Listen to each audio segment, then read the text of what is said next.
അമ്മേ നമസ്കാരം. പറഞ്ഞോളൂ, എന്താ കാര്യം? ഈ ബാങ്കില് ഒരു 10 ലക്ഷം രൂപയുടെ ഫിക്സഡ് ഡെപ്പോസിറ്റ് ഉണ്ടായിരുന്നു. അതൊന്ന് വിഡ്രോ ചെയ്യാൻ വേണ്ടി വന്നതാ. ആ ബോണ്ടൊന്ന് കാണിക്കാമോ? ആ കാണിക്കാം.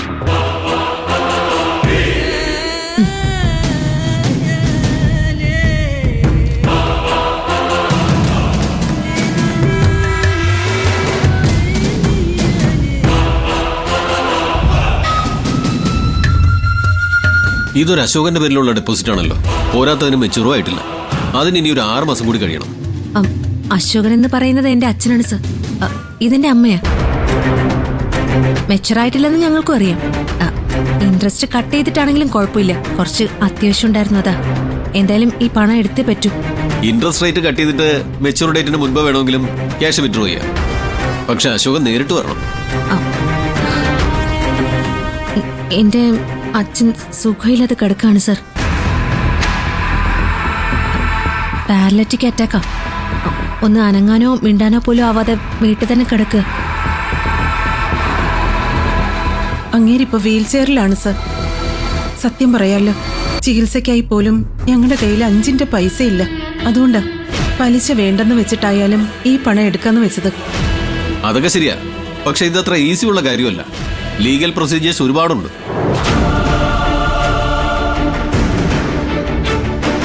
അശോകൻ സൈൻ ചെയ്യാതെ ഈ പണം വിഡ്രോ ചെയ്യാൻ പറ്റുമെന്ന് തോന്നുന്നില്ല. സർ, ഞാൻ മെഡിക്കൽ സർട്ടിഫിക്കറ്റുകൾ കൊണ്ടുവന്നിട്ടുണ്ട്. സാർ ഇതൊന്ന് നോക്കണം. അനങ്ങാൻ പോലും പറ്റാതെ വീൽ ചെയറിൽ ഇരിക്കുന്ന ആള് എങ്ങനെ വന്ന് സൈൻ ചെയ്ത് തരാനാ? സാർ ഈ സർട്ടിഫിക്കറ്റുകൾ ഒന്ന് നോക്കണം പ്ലീസ്.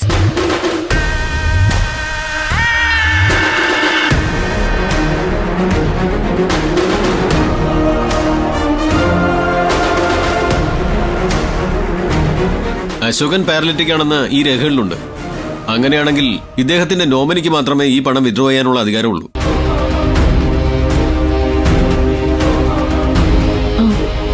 ഈ ബോണ്ടിൽ നോമിനിയുടെ പേര് വെച്ചിട്ടില്ല. അത് ഞങ്ങൾ ശ്രദ്ധിച്ചതാണ് സർ. ബോണ്ടിലെ നോമിനിയുടെ പേര് എഴുതിയിട്ടില്ല. ആരുടെ പേരായിരിക്കും അപ്പൊ അശോകൻ നോമിനിയായി വെച്ചിരിക്കുന്നത്? ഒന്നുകിൽ ശിവാനി എന്നായിരിക്കും, അത് ഞാനാ. അല്ലെങ്കിൽ എന്റെ അമ്മയുടെ പേര് രേണുക എന്നായിരിക്കും വെച്ചിരിക്കുന്നത്. എന്തായാലും ഞാനൊന്ന് സെർച്ച് ചെയ്ത് നോക്കട്ടെ.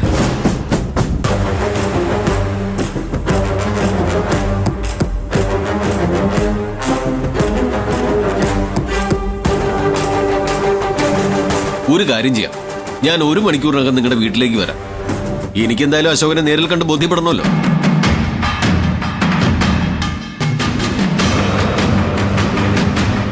എന്താ ടെൻഷനാവുന്നത്? അശോകനെ നേരിട്ട് കാണുന്നതിൽ നിങ്ങൾക്ക് എന്തെങ്കിലും ബുദ്ധിമുട്ടുണ്ടോ? ഏയ്, ഞങ്ങൾക്കൊരു ബുദ്ധിമുട്ടുമില്ല. സാർ ഒന്ന് കണ്ടോളൂ.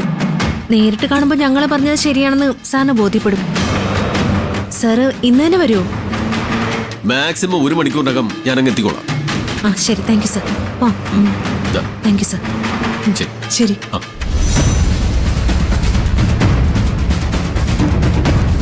ഇടി, 1 മണിക്കൂറിനുള്ളിൽ അങ്ങേര് വീട്ടിലേക്ക് വരുമെന്നാ പറഞ്ഞിരിക്കുന്ന. കുഴപ്പമാവൂ? എന്ത് കുഴപ്പം വരാനാ? പണം കൊടുക്കില്ലെന്ന് അച്ഛനെ നാവെടുത്ത് പറയാൻ പറ്റുമോ? നിന്റെ അച്ഛൻ പറയില്ലായിരിക്കും. പക്ഷെ ആ ചന്ദ്രയും നിഖിലും അവിടെയുണ്ട്. അവരെ എന്ത് ചെയ്യും?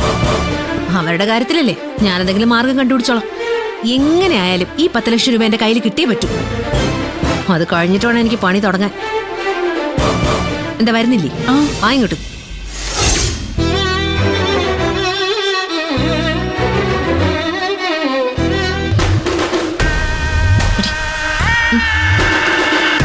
ഒരു മണിക്കൂറിനകം മാനേജർ വരുമെന്നല്ലേ പറഞ്ഞേക്കുന്നേ? അതിനുള്ളിൽ നിഖിലിനെയും ചന്ദ്രികയും ഇവിടുന്ന് ഒഴിവാക്കണമല്ലോ. നീ എന്താ പ്ലാൻ ചെയ്തേക്കുന്നേ? നോക്കട്ടെ, രണ്ടിനെ ഞാനിവിടെ നിന്ന് ഓടിക്കും. അമ്മാവ, ഓഫീസിൽ നിന്ന് വിളിച്ചു പറഞ്ഞ ഡോക്യുമെന്റ്സ് ഏതൊക്കെയാണെന്നൊന്നും എനിക്ക് കൃത്യമായിട്ട് അറിയില്ല. എന്തായാലും അമ്മാവനെ മേശപ്പുറത്തിരുന്ന കുറേ സാധനങ്ങൾ ഞാൻ എടുത്തിട്ടുണ്ട്. അത് ഇൻഷുറൻസ് ഓഫീസിൽ കൊണ്ടുകൊടുക്കാം. ഏതാണെന്ന് വെച്ചാൽ അവര് നോക്കിയെടുക്കട്ടെ. എങ്കിൽ പിന്നെ ഞാൻ പോയിട്ട് വരാം അമ്മാവ.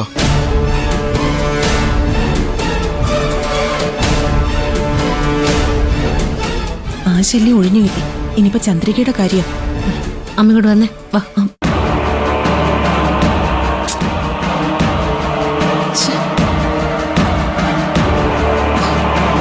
അമ്മേ, ഇനി നമുക്ക് ചന്ദ്രിക അമ്മായിയും കൂടെ ഒന്ന് ഒഴിവാക്കാം. അതിനും എന്തെങ്കിലും വഴിയുണ്ടോ? ഇത് തന്നെയല്ലേ ഞാൻ നേരത്തെ നിന്നോട് ചോദിച്ചേ.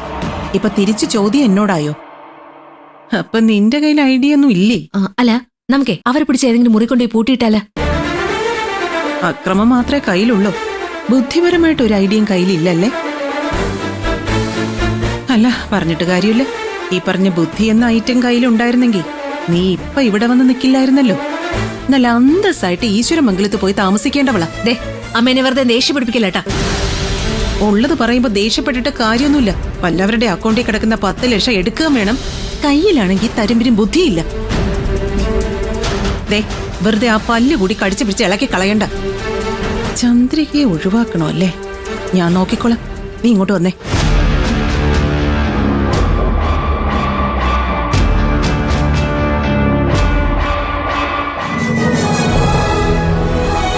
ഏട്ടാ, കുറച്ചു നേരം ഇവിടെ തനിച്ചിരിക്കോ?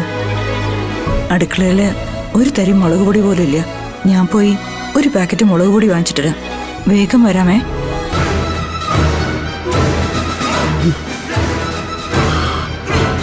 ഏട്ടൻ സമ്മതം തന്നാണോ അതോ പോകണ്ടെന്ന് പറയുന്നാണോ? ഒന്നും അറിയാൻ വഴിയില്ലല്ലോ. ഏട്ടാ, എന്തായാലും ഞാൻ പോയിട്ട് വരാമേ. ചന്ദ്രി, ആ, നീ എവിടെ പോവാ? മുളക് പൊടി തീർന്നുപോയി. ഞാൻ അപ്പുറത്തെ കടയിൽ നിന്ന് ഒരു പാക്കറ്റ് വാങ്ങിച്ചിട്ട് വരാം. എന്റെ ചന്ദ്രി, മുളക് പൊടി വാങ്ങിച്ചോണ്ട് വന്നാ കലക്കി കുടിക്കാൻ പറ്റുമോ? ഞാൻ അടുക്കളയിൽ പോയി നോക്കിയതാ, പച്ചക്കറി എന്ന് പറയുന്ന സാധനം ഇല്ല അകത്ത്. എനിക്കറിയാം എടുത്തി, പക്ഷേ ഈ 50 രൂപ അല്ലാതെ 5ന്റെ പൈസ എന്റെ കയ്യിലില്ല. പൈസ ഇല്ലെന്ന് കരുതി അച്ഛന് നല്ല ഭക്ഷണം കൊടുക്കാതിരിക്കാൻ പറ്റൂ? പോഷക ഗുണമുള്ള ഭക്ഷണം കൊടുക്കണമെന്നാ ഡോക്ടർ പ്രത്യേകം പറഞ്ഞിരിക്കുന്നത്. അത് മാത്രമല്ലെന്നേ, ഈ അവസ്ഥയിൽ വാക്കി രുചിയായിട്ട് എന്തെങ്കിലും ഉണ്ടാക്കിയാലല്ലേ കൊടുക്കാൻ പറ്റൂ. അല്ലേ അശോകേട്ടാ? ആ, ഒരു കാര്യം ചെയ്യാം, നിഖില് വരട്ടെ, എന്നിട്ട് അവൻ ഇക്കാന്റെ കടയിലേക്ക് പറഞ്ഞു വിടാം. പൈസ പിന്നെ കൊടുക്കാന്ന് പറഞ്ഞാൽ ഇക്ക കേക്കും. എന്നാ പിന്നെ ആക്കുന്ന എന്തിനാ ഇപ്പൊ തന്നെ പൊക്കിയൂടെ? ആ, അല്ല, ഞാനിവിടുന്ന് ആ കട വരെ പോയിട്ട് എപ്പോ വരാനാ? ഓട്ടോ കൂലിയൊന്നും എന്റെ കയ്യിലില്ല. ഓ, എന്ത് പറഞ്ഞാലും പൈസയില്ല, പൈസയില്ല, പൈസയില്ല. ദാ പിടിക്ക്, എനിക്ക് എന്റെ കെട്ടിയോന്റെ കാര്യം നോക്കിയല്ലേ പറ്റൂ. ദാ വേണ്ടത് എന്താന്ന് വെച്ചാ വാങ്ങിച്ചോ, പിടിക്ക്. പൈസ കിട്ടിയില്ലേ? ഇനി എന്തിനാ നോക്കിക്കണേ? ആ, ഞാൻ വരാൻ വൈകിയ ഏട്ടനിവിടെ തനിച്ചാ. 2 പേര് ഇവിടെ വാടി പോലെ നിക്കണത് അമ്മായി കാണുന്നില്ലേ? ഞങ്ങളും മനുഷ്യരാ. ഞങ്ങള് തന്നെ ഇത്ര നേരം വർത്താനം പറഞ്ഞുകൊണ്ടിരുന്നത്. വെറുതെ നിന്ന് സമയം കളയത് പോയിട്ട് വാ ചന്ദ്രി. എന്നാ പോയിട്ട് വരാം. ഓ, ദേ ആ ബാങ്ക് മാനേജർ ഇപ്പൊ വരും. 10 ലക്ഷം കിട്ടിയ അതിന്റെ പാതി എനിക്ക് തന്നോണം. കുറച്ച് ആഭരണമൊക്കെ വാങ്ങണം എനിക്ക്. ദേ ആ സാറ് വന്നെന്ന് തോന്നുന്നു. വാ.